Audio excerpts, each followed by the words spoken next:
Leo tunaenda kubashiri namba yoyote apokee mwanamke au mwanaume atapata ofa ya kiasi cha pesa kama atajibu maswali yetu. Haya, tunaanza. Sema 06 haya 2 mimi 7 wewe 11 alafu mimi naweka 88 weka 3 hapa. Alafu naweke 3 hapa. Huyu naye itakuwa patikana. Mimi na bashiri itakuwa mwanamke. Si mwenyewe aiti huyu. Au namba haipo nini? Inaita. Ngoja tuone.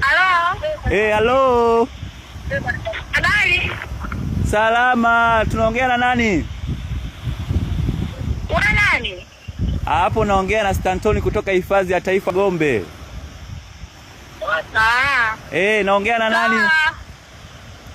Unaongea na Silvia. Silvia kutokea wapi?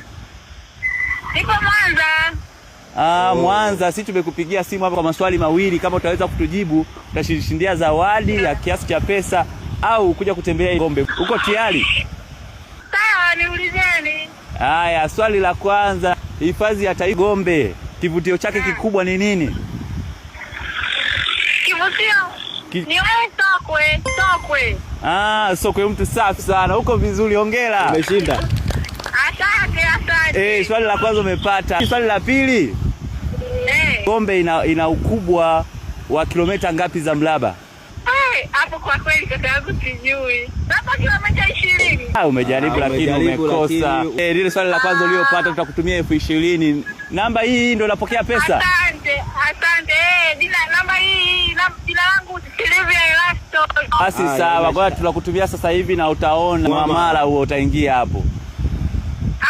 Nashukuru sana Gombe, asanteni, Mungu awabariki. Haya, karibu sana Gombe. Nitakuja. Haya, asante sana. Tunamtumia sasa hivi muamala hapa na tutawaonyesha Mfisti Gombe.